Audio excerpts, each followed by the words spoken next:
Reformar a casa, apartamento ou loja, fazer um novo escritório, pensar num projeto diferente para onde você vive ou trabalha. Para realizar é preciso planejar, botar no papel e mãos à obra. No Rio e na cidade do Porto, a SMA Arquitetura e Design e a Polímer são as suas parceiras para isso. Envie um e-mail para sma.arquitetos@gmail.com ou ligue 021 964330280 e faremos o melhor com o orçamento ideal para você. SMA Arquitetura e Design e Polímer, juntas e em qualquer distância para atender. Fala galera do canal, tá começando mais uma Opinião do AV e hoje eu vou falar sobre jogadores estrangeiros. Vale a pena trazer, não vale? Qual é a minha opinião? Mas antes de eu dar essa opinião, me ajuda. Deixa o like, se inscreve no canal porque isso é muito importante pra gente, porque faz o canal ser recomendado para mais vascaínos dentro do YouTube e indiretamente você ajuda mais vascaínos a ficarem bem informados. Então, quebra essa pra mim, deixa o like, se inscreve no canal e agora eu vou pra minha opinião.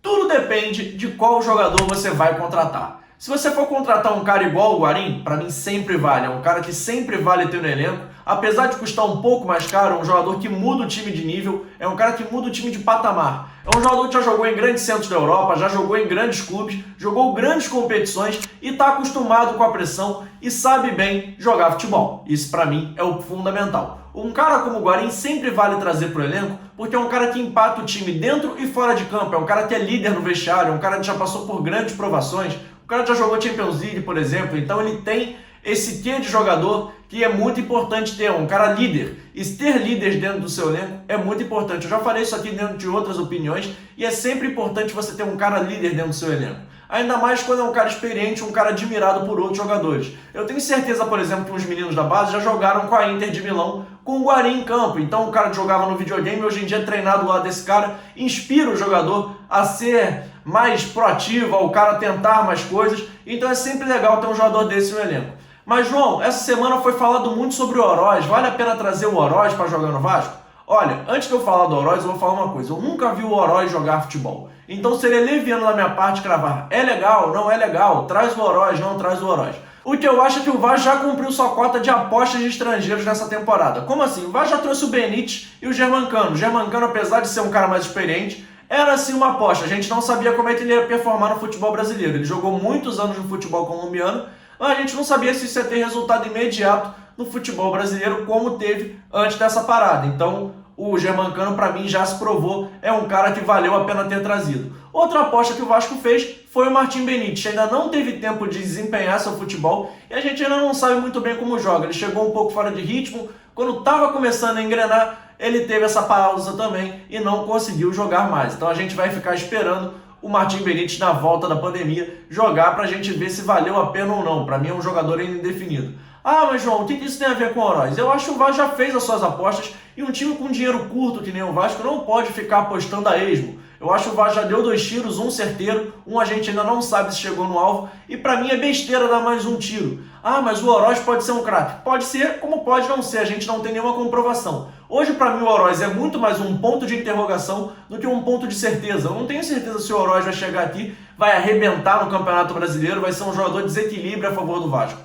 Eu, para mim, particularmente, acho que vale muito mais a pena você apostar na base do Vasco, subindo alguns jogadores. Mas, João, já tem muito jogador da base em cima. Sim, eu sei, mas acho que vale a pena rechear mais o elenco com jogadores da base, até por uma questão financeira, de agora e para o futuro. Agora você ia subir o jogador da base, é bom porque é barato. E para o futuro é importante, ele pode render um dinheiro lá na frente. Porque, por exemplo, se o Vasco sobe um Caio Lopes, um João Pedro, eles chegam em cima, arrebentam, o Vasco vende. O Vasco pagou poucos salários, pagou um salário barato para esses jogadores e ainda ganhou na frente, lucrou com o jogador. O que é muito importante, eu acho que o Vasco agora precisa pensar em lucrar. O time vive uma grave crise financeira, então na volta do futebol, ter mais jogadores da base, servir de vitrine do seu produto, é melhor do que servir de vitrine do outro produto. Que querendo ou não, se a gente for olhar na lógica mercadológica da coisa, o Oroz é um jogador que vai vir para o Vasco vai ter que desembolsar algum valor, nem que seja pequeno, de comissão de empresário, luvas para o atleta, que mesmo que ele venha no empréstimo de graça, ele não vai ser 100% do Vasco. O Vasco não vai ter a totalidade do jogador.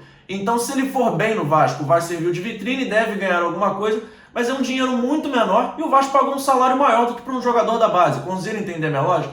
Eu acho que o Vasco está servindo de vitrine demais para jogadores que não são seus, quando poderia colocar os seus em sequência na vitrine e vender. Sabe quem fez bem isso? Eu acho que agora a gente pode abordar uma reestruturação financeira. O rival fez bem isso. O rival vendeu e passou a sua reestruturação financeira muito por vendas importantes. Lucas Paquetá, Vinícius Júnior foram jogadores que foram vendidos por grandes quantias e conseguiram salvar financeiramente o Flamengo. Hoje o Flamengo tem uma renda maior e melhor, uma arrecadação incrível que passa muito por essa venda. Outros clubes de São Paulo também fazem isso muito bem. O São Paulo vendia suas joias muito bem, vendeu o Lucas Moura muito bem. O Santos nem se fala, é um case de sucesso. Apesar de viver crises financeiras, era uma coisa que não era para fazer pelas vendas que concedem os seus jogadores. O Santos teve na mão uma época Paulo Henrique Ganso e Neymar. Só isso poderia ter feito o time superavitar e ser o maior time do Brasil por anos e anos e anos, coisa que eles não conseguiram fazer, um erro de gestão. Então acho que o Vasco agora tem uma safra muito boa, que não seja em qualidade igual o Santos, mas já em quantidade. O Vasco tem bons valores, bons jogadores, que se vendidos a um bom preço, podem salvar os próximos 5, 10, 15 anos do Vasco. Então, para mim hoje, entre trazer um jogador estrangeiro, que é uma dúvida, ou apostar nos jogadores da base, também são uma dúvida, eu fico com a dúvida dos da base, se pelo menos são nossos e podem render mais para o futuro. Ah, João, isso significa que você não quer o Oroz no Vasco? Não. Acho que se o Oroz chegar, pode ser um jogador que acrescente, é um jogador que eu gostaria de ver em campo. Mas hoje, entre a dúvida de um e de outro, eu fico com a dúvida dos de casa, que pelo menos podem render mais para o futuro. É isso aí, galera. Essa é a minha opinião. Mas antes, não esqueça de curtir, compartilhar esse vídeo e principalmente se inscrever no canal e ativar o sininho da notificação. Também curte o canal Havia Mais, tem um card passando aqui em cima. Hoje o Roberto Dinamite fez um Fala Bob muito especial, nosso aniversariante da semana. Ele falou sobre ser campeão pelo Vasco, campeão como presidente, ser o maior artilheiro do Campeonato Brasileiro e muito mais. Tem um Fala Bob incrível lá para vocês acompanharem. Curta também as nossas redes sociais, a gente está no @vascaínos no Facebook, no Instagram e lá no Twitter. É isso aí, galera, um abraço para vocês e a gente se vê amanhã no nosso Bom Dia Gigante.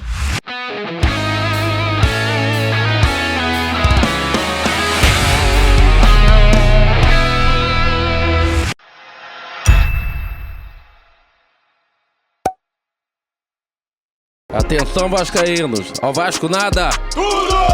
Então como é que é? Casaca, casaca, casaca, casaca, casaca.